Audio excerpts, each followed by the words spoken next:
sebetulnya ketidakadilan dan penegakan hukum yang tajam ke bawah tapi tumpul ke atas. Nah, dalam konteks ini kita tahu bahwa kemudian KJ melakukan proses etik dan sebagainya. Nah, ini kan seperti pemadam kebakaran, Pak. Bagaimana upaya yang mungkin lebih ke depan yang diharapkan dari Bapak Menko sebagai pihak, sebagai pejabat yang selama ini memang kita tahu sangat punya pengalaman dalam bidang hukum.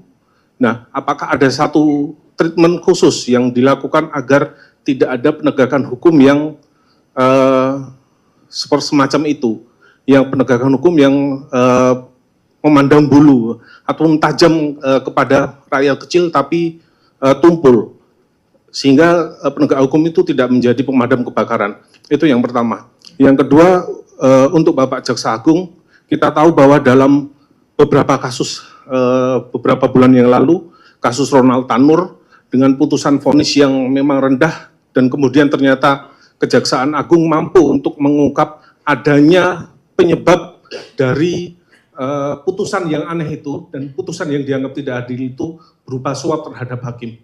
Nah, apakah dalam konteks ini, dalam kasus timah ini, hal itu juga dilakukan untuk pendalaman terhadap hakim dan sebagainya, begitu Pak? Terima kasih banyak Pak.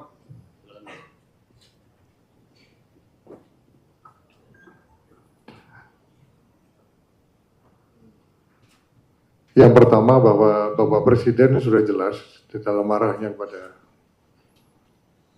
kita yang tergabung di dalam DES, pencegahan dan penanganan tindak pidana korupsi, bahwa penanganan terhadap tindak pidana korupsi harus tegas dan tanpa ragu-ragu.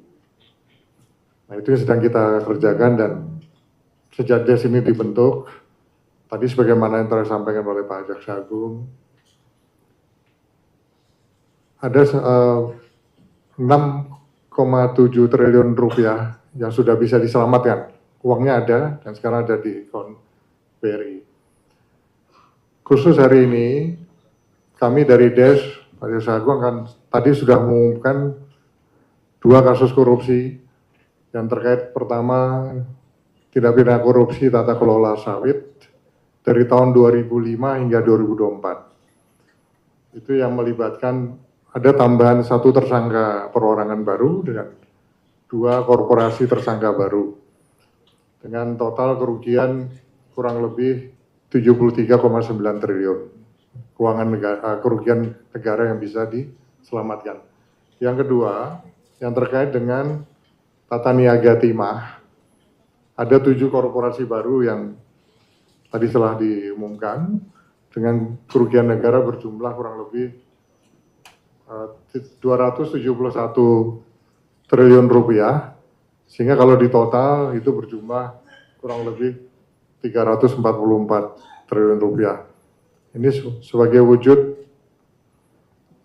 komitmen dari pemerintah. Jadi istilah-istilah yang katanya ada yang mengistilahkan kalau penanganan korupsi itu tajam ke bawah, tumpul ke atas.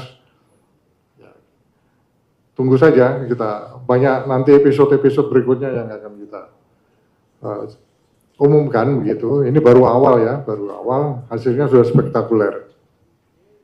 Dan pemerintah berkomitmen